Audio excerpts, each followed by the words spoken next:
So, pardon me, if you would make sure your cell phone is in the off position. And I'm glad you're here, whether in person or online. You're in the right place, I believe. And for those of you who are online, you don't see the setup here, but there are 4 people back there who make sure that this gets to you, and we've got a growing online audience. So thank you for watching. And I would never do anything to make anybody feel bad, but if you're within 25 miles of here, you should be here in person. So, and thank you all for being here. So let's do what we do and begin in silence. Just, as I said, make sure your phone is off. Take a deep breath. If it helps to close your eyes. Some people like just to look at the floor in front of them. Don't look at your phone.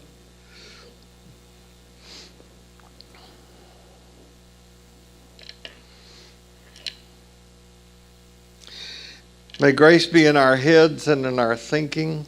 May grace be in our eyes and in our seeing. May grace be in our ears and in our hearing. May grace be in our mouths and in our speaking. May grace be in our hearts and in our understanding. And may grace be at our ends and at our departing. And no matter who you are, no matter where you are in your spiritual journey, you are celebrated here. I want to let you know that the registration for the Suzanne Stabile event has already gotten over 100. I think Tim said 120 some odd this morning. I don't know how many of them will be odd, but I will be, because I'm a 7 on the Enneagram. That's a weak attempt at humor. The Enneagram is a very helpful tool to know and to use in your own spiritual work. I highly recommend that you know something about it. There is a book on the internet that you can get called The Enneagram Made Easy by a woman named, that book right there, hold that up. It's a cheap book. It looks like it's dumbed down, but it's not. It's something you could give to an adolescent and help them know their number. Lauren, one of our technicians, is a 1 on the Enneagram. And when she told me that this morning, I said, oh, you're a perfectionist. So that's a good thing to know, because you want somebody who is skilled at doing what she does with the technical stuff that makes this work to be a perfectionist.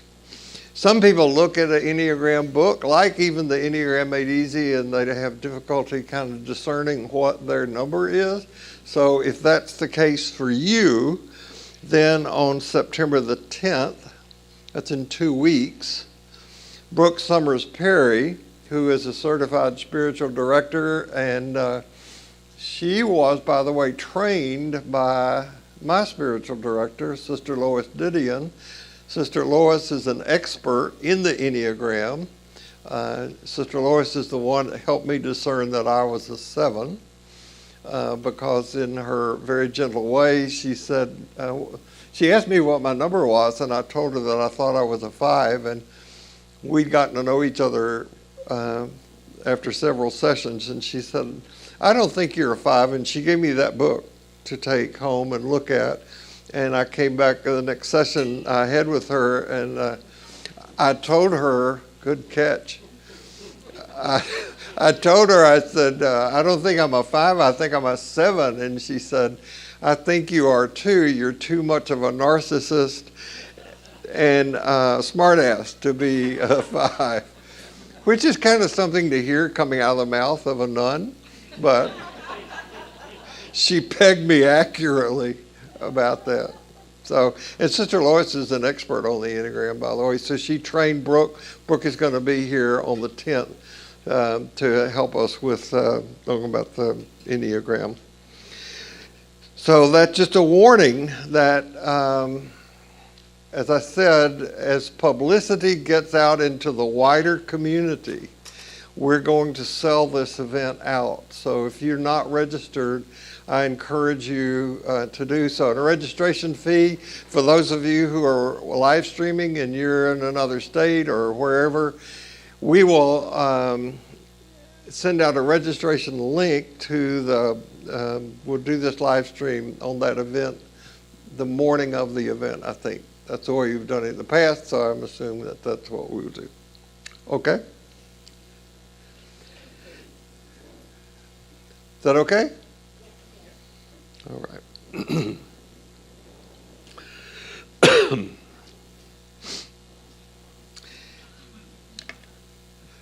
You are my sunshine, my only sunshine.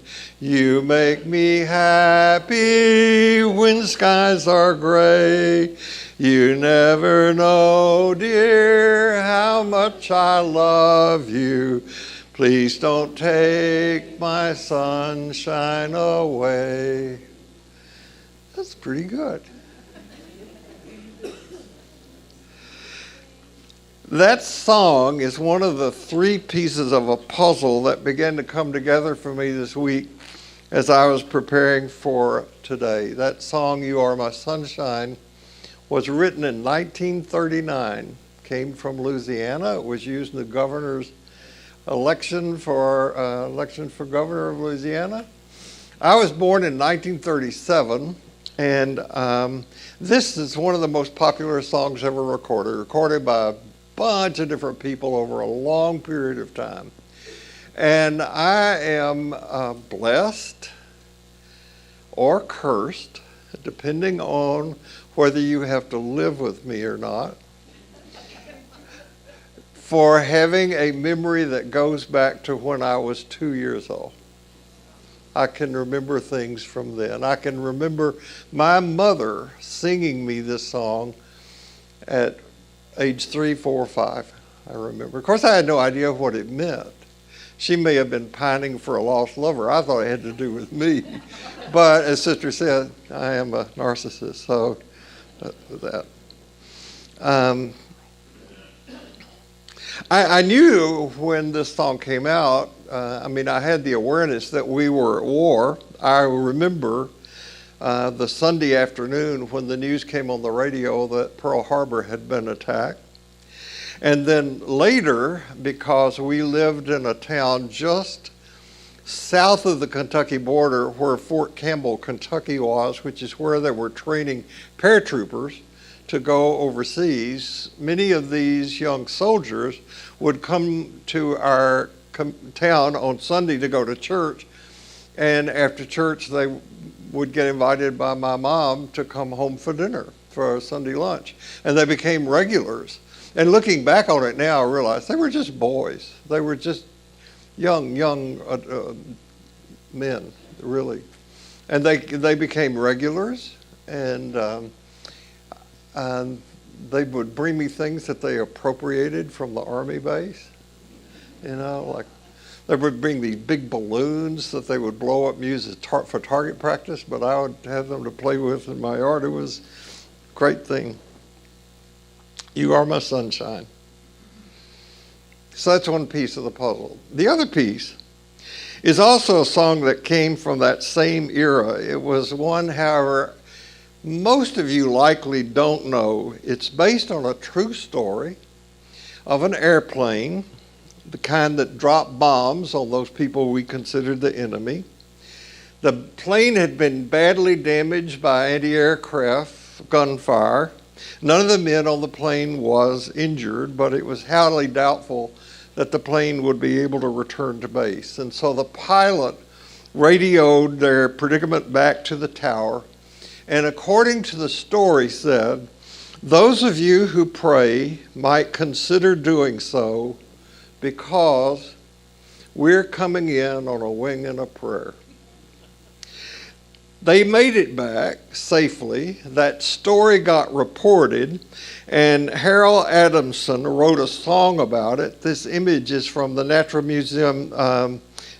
Museum of American History. It's a song sheet, piano song sheet of the music. And when I was in high school, we had music stores where the people would go and buy sheet music to bring home and play music like that. And so the lyrics were, and we all knew these as a kid. I could say this. Coming in on a wing and a prayer, coming in on a wing and a prayer. With our one motor gone, we can still carry on. Coming in on a wing and a prayer. How many of you remember that? Some of you. Yeah. Okay. It never became as popular as You Are My Sunshine, but we all knew it and sang it.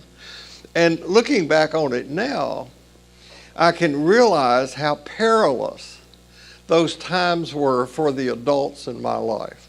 Of course, as a little kid, I had no awareness of this. We moved to another town in Tennessee, south of Nashville. In the fall, I turned 6. And now, looking back, I realize we moved because my dad couldn't make a living in the town where we were. And that never got presented to us as a family. Only after a long time did I know that. Shortly after that move, he got called up to go to the Army. They called it being drafted. That terrified me, that my dad was going off to service, because both in the little town where I grew up and in Columbia, it was nothing to walk by and see flags hanging in windows with stars on them. And when I found out what that meant, it meant that the people in those homes had a father or a son who had been killed in the line of duty. And so as a 6-year-old, very dependent on Daddy, that was terrifying. I even had an idea that I could invent a suit that had bayonets coming out all around it, and that if my dad wore that suit in the service, he would not be hurt, because nobody could get that close to him. That's a little boy's thinking. In 1945, right before he was to go to report to duty, we dropped the atomic bomb, and that ended the war, and the draft ceased for my dad at that time, so he didn't have to go. So coming in on a wing and a prayer is another piece of the puzzle. Second, there are 3 pieces. The third piece is a line from a man who is referred to as St. Augustine. He once wrote that we should pray as though everything depended on God. We should work as though everything depended on you. He's now, as I said, called St. Augustine. That's the correct pronunciation of the word, not Augustine. It's Augustine. He came to be known when he gained some prominence as Augustine of Hippo, and he was called this not because of his size, but because he was from the town of Hippo in North Africa, and eventually, after a very rough and rocky start in the saint business, he settled down and became Bishop of Hippo, and that's why, in North Africa, that's why he's called the Bishop of Hippo. This guy shaped Christianity perhaps unlike no one other than St. Paul. He's had the most influence on Christianity, the theology of the church, than Augustine. He gave his idea to the church that sin was a sexually transmitted condition. That's why we baptize babies, by the way. Yeah. He had also ideas about a just war, salvation by grace through faith. He came up with the idea of predestination. He was, in spite of all of his greatness, unable to cut the apron strings with his mother. And so you get this picture that the greatest theologian of all time, I'll put him greater than Paul,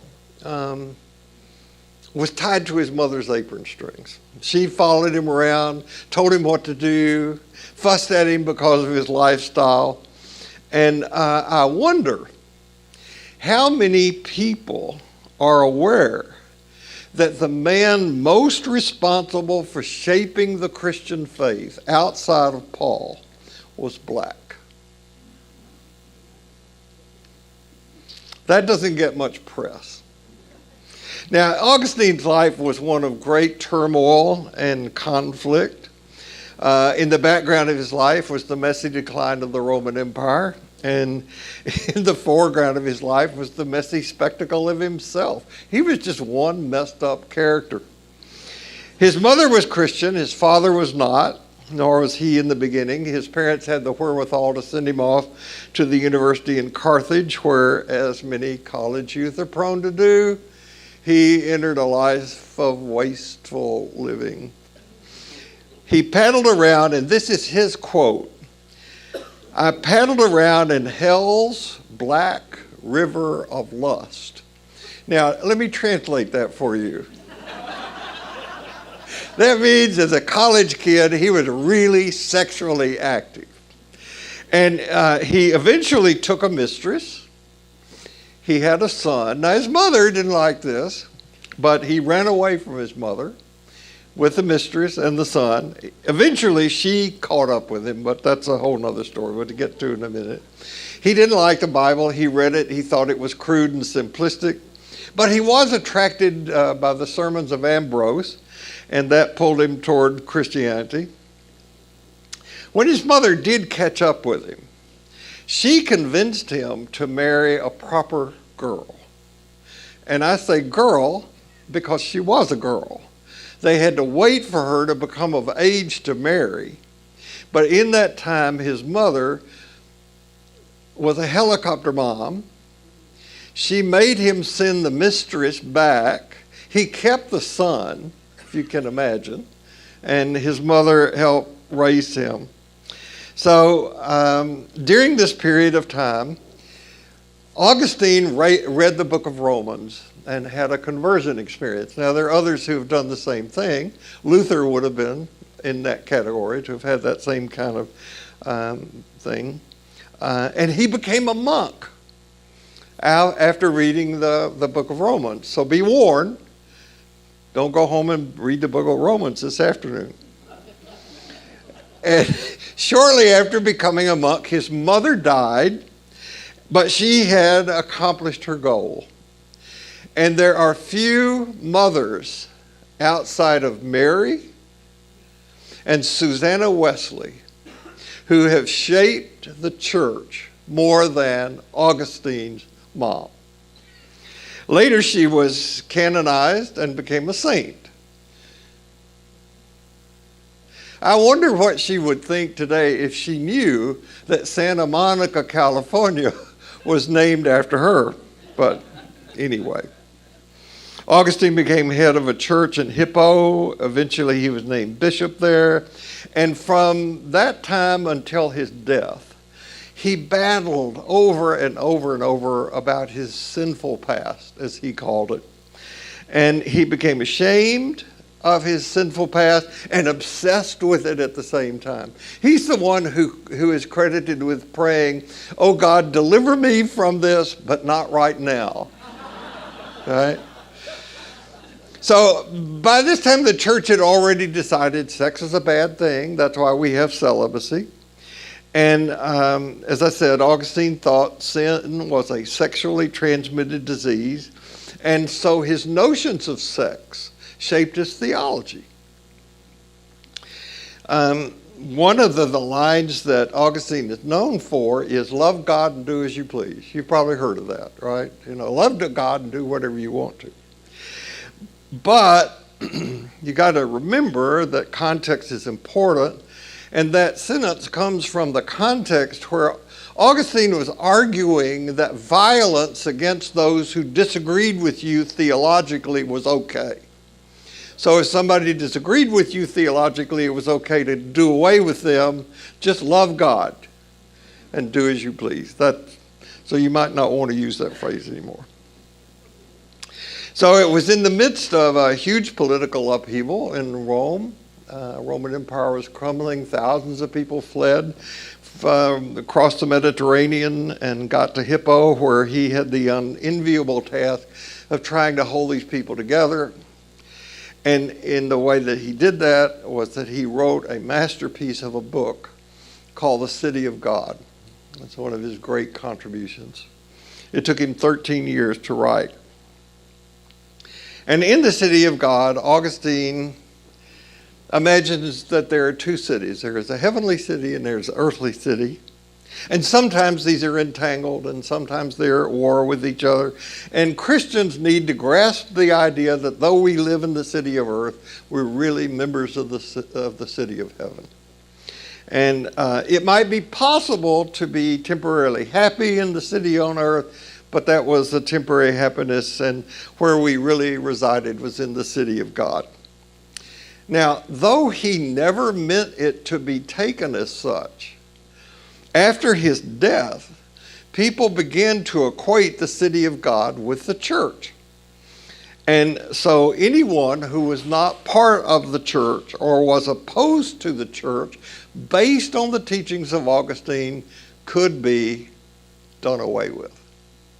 So that's how the planting of the seeds of the Crusades got started, out of this man's obsession with sex and his guilt about it and trying to be pure and all that. So I am aware that this prayer is sometimes attributed to St. Ignatius, but in my research it belongs to Augustine. Pray as though everything depended on God. Work as if everything depended on you. So that's the third piece of the puzzle. You are my sunshine. Coming in on a wing and a prayer. Pray as though everything depended on God. Work as if everything depended on you. And those pieces of the puzzle came together as I've been puzzling over this phrase in the Lord's Prayer, Our Father. One of the bright moments in my life was my encounter with Michael Morwood. I am so glad, grateful, and graced that our paths crossed and that we have had him here twice. Once in person, which is where this photograph is from, and once on a Zoom meeting during the COVID. You can go on YouTube and look for Michael Morwood, and you can watch the entirety of this presentation that was done right here. It's great. It's really worth the time. And if you also want to go on the Ordinary Life website, which thanks to Wayne Herbert looks really, really cool, you can click on the resources button and find a piece that I wrote called My Encounter with Michael Morwood. And that also includes a transcript of the interviews that were done on Progressive Christianity, the 3 interviews with Michael Morwood. I read them over a Christmas holiday time, put them aside. I read them and I think, wow, this guy and I are on the same page. He's a 7 on the Enneagram too, by the way, found out. And so I got on Google and I saw if he had a website, and he did. And I saw that I could contact him, so I reached out. He lives in Perth, Australia. So it was late at night in my time, and I sent him an email and said, boy, if you ever come to the United States, I'd love to have you come to Houston. I got a phone call from him in 15 minutes. And we chatted. It was great. And it's a long story, but one thing led to another, and he eventually came here. I love the books that he's written. You can go on Amazon and find some of them. He's got a book on prayer that's really worth reading. He's got a book on the Jesus Imagined History. I was so energized when I met him. Nobody since Iliad Elio has kind of energized me as much as Michael Morwood. And I remember saying to someone after we had secured his coming here, I've got a great speaker coming for Ordinary Life special event. And one of the clergy on staff at the time there said, who is it? Tell me about him. I said, well, he's a defrocked Roman Catholic priest. And she stopped me and said, that's enough. He's got an A+ in my book already. So he was great. I love the way that Michael Morwood does spiritual teaching, spiritual direction. By the way, he was a Roman Catholic priest in Australia. He did teachings like this, I guess, and others. And somebody said, oh, would you write this up This is great. It needs a wider audience. So Michael Morwood wrote it up. A conservative in the Catholic Church didn't like it, so they sent it to Rome. Ratzinger was head of the Commission on Doctrine at that time. He eventually became Pope, known as the Nazi Pope, right? And so Ratzinger took his orders away and forbade Michael Morwood from ever teaching on Roman Catholic soil ever again anywhere in the world. That's power. This is not Roman Catholic soil, so he was okay here. One of the ways that Michael Morwood teaches is by asking gentle questions. And so he would say, what are you asking me to imagine when you ask me, for example, to pray? What am I to imagine? Who am I praying to? What am I asking for? What is the purpose? What are you asking me to imagine? So when we say the Lord's Prayer and say Our Father, unless we are totally mindless about it, which much of the time I think most people are, what do we mean? What do we mean by the word our? And certainly, what do we mean by the word Father? When the Lord's Prayer was first composed, the word our had a very clear, definite meaning. Our referred to this small group that was using the prayer as part of their communal time together. They didn't say it in church. Synagogue didn't have the meaning that we think it means for them. It was a gathering. They didn't say the prayer at a funeral or a memorial service or some other gathering like a football game. It was part of something that gave them identity and meaning. Our had a meaning. There was an urgency. There was a concreteness to every phrase in the prayer. Give us this day our daily bread. It had a meaning for them that it's hard for us to know anything about except academically. They were a community of such a nature that often the very survival of their lives depended on how they stayed connected with each other from one gathering to another. They were always coming in on a wing and a prayer. Now, if you extend the word our to apply to us, our neighborhood, our city, our state, our country, the United Nations of America, we're not united. The racially motivated killing yesterday in Jacksonville, Florida reflects just another way we're split apart. Now, I don't want to paint a picture that isn't true of things. I think that's one of the things that I have been guilty of. I think it's an occupational hazard for preachers to paint us into some dark hole and then at the last minute to get rescue in to say, here's the answer, you know. I grew up in that kind of tradition. Maybe some of you did too. Evangelical Christianity would threaten you with hell and then at the last minute offer you Jesus as a way to get you out of it. You know. I heard a story about this preacher who was of that ilk, and he would preach sermons that would get the congregation right on the edge of panic. And one Sunday he was preaching this roaring sermon about the threats of hell if you don't repent, and he had even arranged to have an actor dressed in a devil's suit come roaring down the middle aisle in the middle of his sermon to scare the people. And when the devil came down, everybody stood up and was panicking for repent. Please repent. Except one old guy who was seated on the front row. And he just sat there smugly smiling. And the preacher looked down at him and said, aren't you afraid? Aren't you afraid of going to hell? Aren't you afraid of Satan? And the man said, afraid of Satan? I've been married to his sister the last 48 years.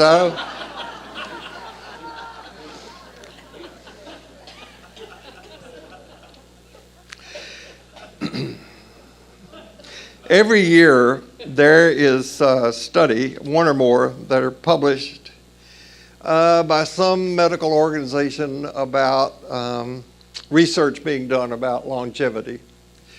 And this year, the study came out at Harvard Medical School. I have a theory about why they come out. They're funded by the government, and I think, anything that the government can help do to lower healthcare costs, because if you don't have any insurance, you have to be taken care of if you go to the emergency room, and you know who pays for that? Everybody else. So if you can get the cost down, that would be good. And I always look at these lists with interest. The most recent list, you find on it the things that you would expect to find, and then maybe some things that you wouldn't. For example, if you want to live longer, the first thing you need to do is exercise. The most recent study says that just adding this one behavior to your life will produce a 46% decrease in the risk of death from any cause compared with those who don't exercise. Number 2, I'm going to skip for now. Number 3 is avoid use of tobacco in any form. I think that by and large, even though I see more people vaping, by and large, the United States has done a pretty good job educating people not to smoke. I checked, and there's still a decrease in the number of people who smoke. Number 4 is knowing how to manage stress. The study explicitly said having a daily spiritual practice. No, it didn't say that, but it's what it implied, right? To practice some sort of mindfulness is a good thing to do. Number 5 is eating what is known as the Mediterranean diet. That's one that's rich in plant-based foods, fruit, beans, nuts, moderate amounts of fish, cheese, little or no meat. Number 6 is avoiding or being moderate in the consumption of alcohol. Alcohol consumption is on the dramatic increase in this country, especially since the pandemic. And though there are medical restrictions printed on the side of some alcohol containers, as a general rule, when alcohol is advertised, they won't say anything except they're required to say drink responsibly, right? Because the alcohol industry has been so successful in lobbying about that. And yet, most vehicle deaths, most vehicle accidents, most domestic violence are the results of alcohol. The alcohol you drink is made out of the same thing they use for jet fuel in airplanes, so it makes sense to put it in your body. Number 7 on the list of things to do to live longer is get a good night's sleep. When I'm counseling someone and they say they're depressed, that's the first question I ask. How much sleep are you getting? Number 8 is be surrounded by positive social relationships. Again, we live in a society where we're fragmented and withdrawn from each other and not a lot of connection. So those are the 8 minus number 2 of the things that you need to do if you want to live longer. Anybody want to take a stab at number 2? Yeah. What? What? Faith? Have faith? That would certainly help. I think it's in one of the lower ones. What? You'll never guess. I couldn't guess. I couldn't believe it when I read it. I was so stunned that I had to go look for corroborating evidence that number 2 is actually what it is. Number 2 is avoid opioid addiction. You check it out. I looked on Google.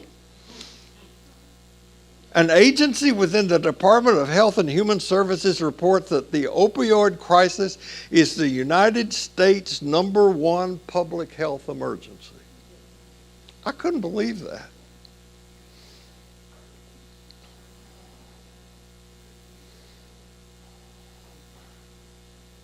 I'm not sure why this is true, but one reason is that we're not an hour.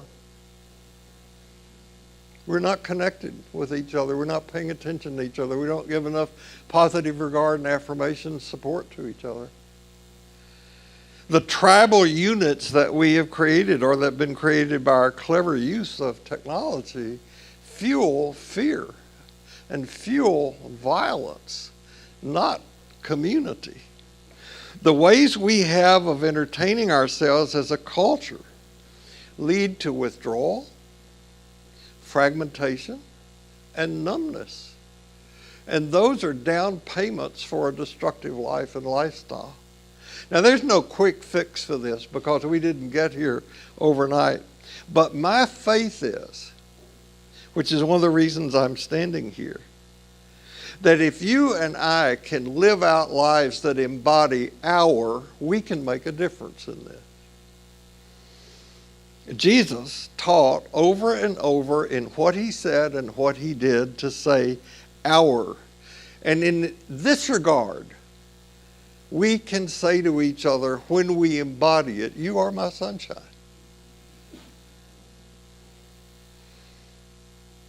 When I think about the current condition that we seem to be in as a country and a world, we're coming in on a wing and a prayer. Now, I just want to say one more time, and I'll probably repeat it in the next Sunday or so, that the community of people who created the Lord's Prayer took it out of a collection of words that they had heard from Jesus. They created over a long period of time.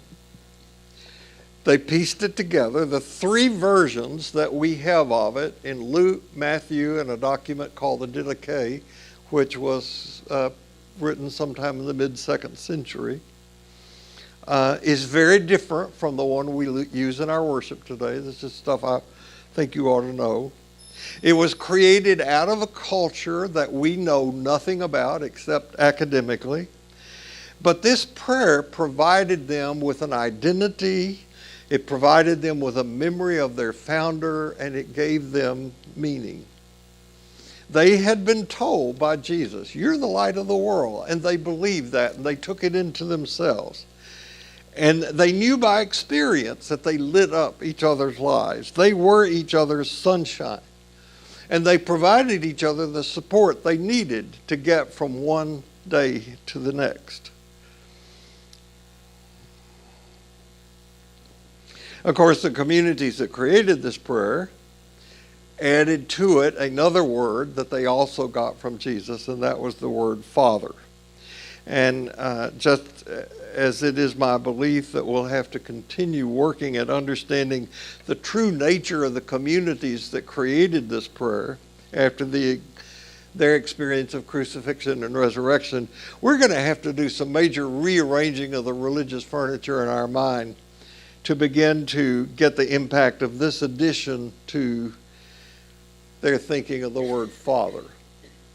And my belief is that though we do not have the understanding of God that their worldview allowed them to have, get it? We can have an understanding of God that is as intimate as theirs. Good Jews didn't utter the name of God. They had words they used, but they were just pointer words. And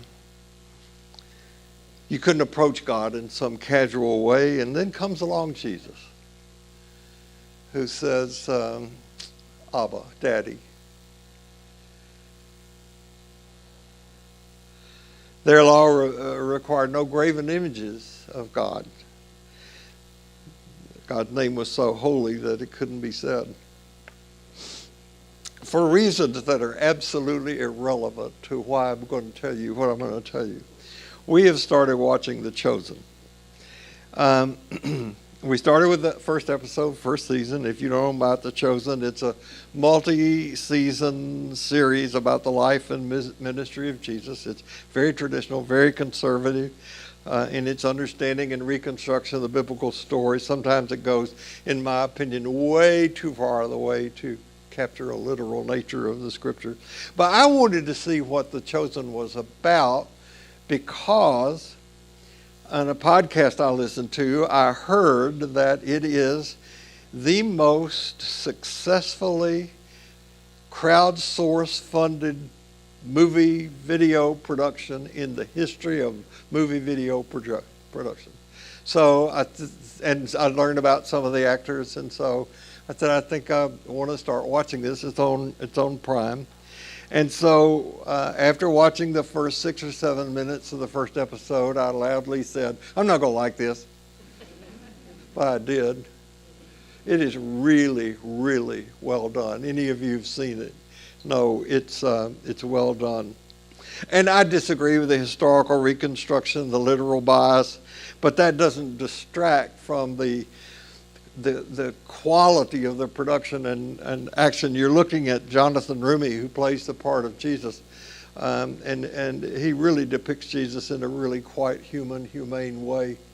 And Paras Patel plays Matthew, and those of you who've seen it know that Matthew has Asperger's in the Chosen. It's really quite well done.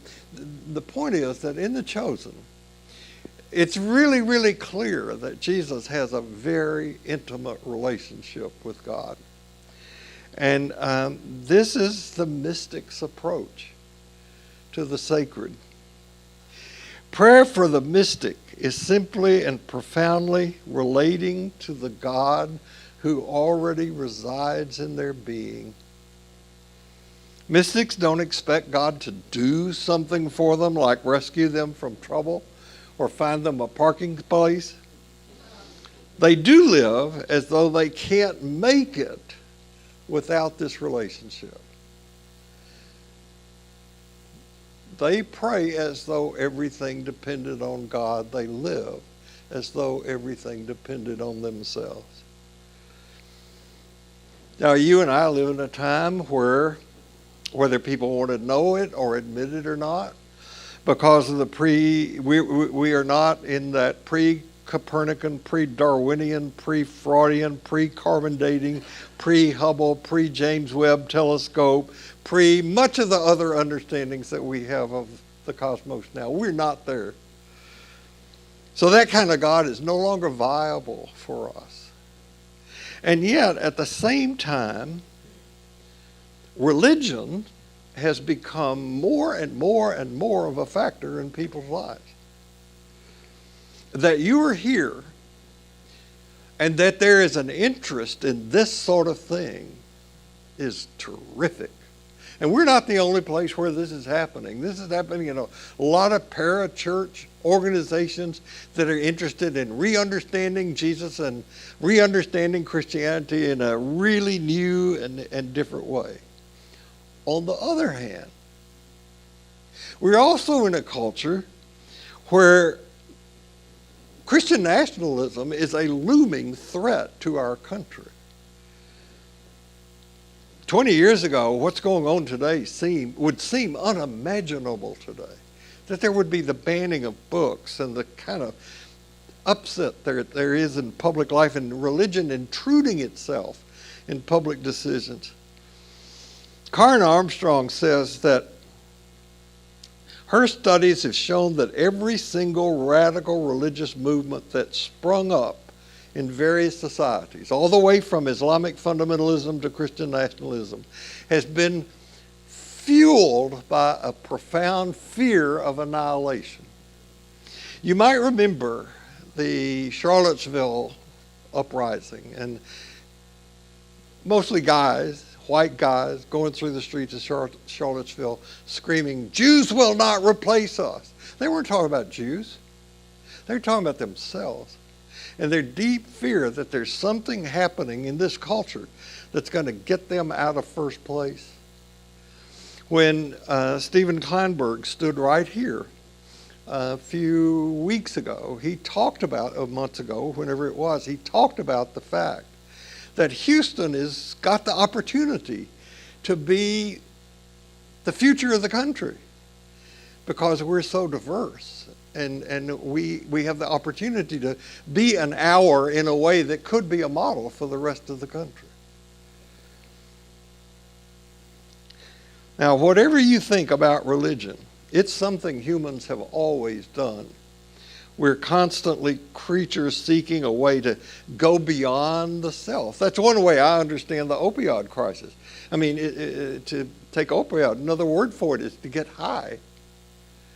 We want to go beyond where we are in some way. And religion has always been the way humans have sought to come to terms with very often this tragic, baffling world in which we live. And in talking about religion, I'm not talking about the acceptance of certain dogmas or even belief in God. You don't have to believe in God. Buddhism is an example of a religion without God. By religion and faith, I'm meaning an involvement in the struggle that gives people meaning. That's where the Lord's Prayer was created, as something that gave them meaning. And we've all grown up with an understanding, and some of us, with a religion that has a belief about God who exists out there somewhere, and this is true because it's in the Bible, and we got the Bible because God dictated the Bible and told us this is what you need to read to know about me. And so good Christians can quote Bible verses back and forth at each other to prove their religious points of view. When the Lord's Prayer was created, none of that was possible. It wasn't even part of their mindset. There was no Bible to quote. There were no printed scriptures. Besides, most of those people were illiterate. For these people, God was an experience. And they got to and maintained that experience by having a practice. And their spiritual practice was together like this, except in a smaller group. They were spiritual companions to each other. You got enough to eat? You going to make it through the night? Any way I can help? And they experienced that they were more fully themselves when they were doing that. When they were giving themselves away. They weren't interested in going to heaven. They were interested in making it to tomorrow. And they looked to each other to be the answers to their prayer. And it is in this that you and I can find the practical application for all of this. That is to say, the crucial test of any theology or spiritual practice is, does it result in compassion? If your understanding of God makes you kind, patient, selfless, you got a good theology. If it makes you bigoted, self-righteous, contemptuous of other people's faith, dismissive of others, you got a bad theology. Christian nationalism does not pass the test for good theology. Now, I said we'll continue to revisit many times the notion of God, but for now I will affirm that compassion is more than a test of faith. It is itself creative of a sense of God. Rabbi Hillel, an older contemporary of Jesus, summed up the entire teaching of Judaism by saying, "Do not do unto others as you would not have done unto you. That is the Torah. The rest is commentary. Go and learn it." This is an extraordinary statement. By the way, there is a statue of Hillel teaching this to a young student, and you notice that the student is standing on one leg, and this grows out of a story, whether it's a myth or not, I don't know, of Hillel being challenged to say, can you say the Torah in its entirety by standing on one leg? And that's just what he said. Do not do unto others as you would not have done unto you. That is the Torah. The rest is commentary. Go and learn it. That's an extraordinary, as I said, statement. Do you get it? You get it? There's no mention of God in this. And yet, God is at the heart of it. If we can learn to live from this space of compassion, which would mean living from the heart of God, I think we can do our part to make this world a better place. Now, this insight is nothing new that I've shared with you. It's in the scripture. It's in the Hebrew scripture. And I'm going to tell you a story about that. You know, the Jews, Christians, and Muslims all refer to Abraham as the father of our faith. I say that Abraham demonstrated his faith because he got up and left home. Leaving home, I'm not talking about literally, although sometimes that's important, but emotionally is really important on a spiritual journey. Got to leave behind and go out there. He's called the father of faith, but if you really read the Abraham story, he's seems pretty much in the dark a lot of the time to me. He's constantly questioning. But there's a story about Abraham that is an archetypical story in Hebrew tradition. So Abraham is sitting outside of his tent in the hottest part of the day in Mamre. And one day he sees three strangers coming. And then, as now, strangers were potentially dangerous. By the way, this story has given origin to one of the most famous icons that exist. And that's this icon of Abraham and the three strangers, which has now been appropriated by the church. It was appropriated by the church very, very early as an understanding of the Trinity. But if you go back and you read the story in the Hebrew tradition, it begins with Abraham was sitting by his tent, and three strangers approached, and he realized in conversing with them that one of them was God. And that's the story, okay? So the strangers come. Abraham doesn't know this, and he immediately sends Sarah to go put together a feast for these guys. I mean, can you imagine? Three people show up. You look out and see three people on the street and say, come in, I'm going to fix you a big meal. And in the process of doing that, he has, or they have, one of the most amazing conversations in all the scripture. You're going to have to go read it to see for yourself, but it's just amazing. And it transpires in the scripture that one of these strangers is Abraham's God. And the reason the story became important, both to Jewish practice and theology, is that it is in the act of compassion that there is this divine encounter. Now, today, I fear that we are of the mind that we need to gotta work all this stuff out before we act. You know, we got to figure out, well, what do we mean by God, and who is God, and where is God, and what do we mean by hour, and we don't have an hour, we need to get our hour together before we get in. Who is Jesus, and all this stuff. And I think that's really good in a lot of areas of life. If you're going to perform surgery on somebody, you probably need a plan before you go in and know exactly what you're going to do. But when it comes to the matters of the Spirit, we live first compassionately. And out of that, we get a glimpse of what gives meaning. So yeah, I agree. I'm going to continue to stand up here and puzzle about stuff, meanings of prayer, God, meaning of life. But while we're waiting for answers, in a time, and I'm not being histrionic, but in a time when we are really coming in on a wing and a prayer, could we be sunshine to each other?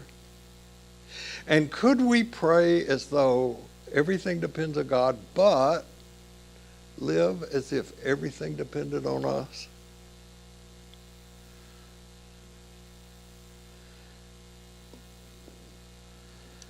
No matter where you go this week, no matter what happens, remember this: you carry precious cargo, so watch your step, and I'll see you here next week. Thank you.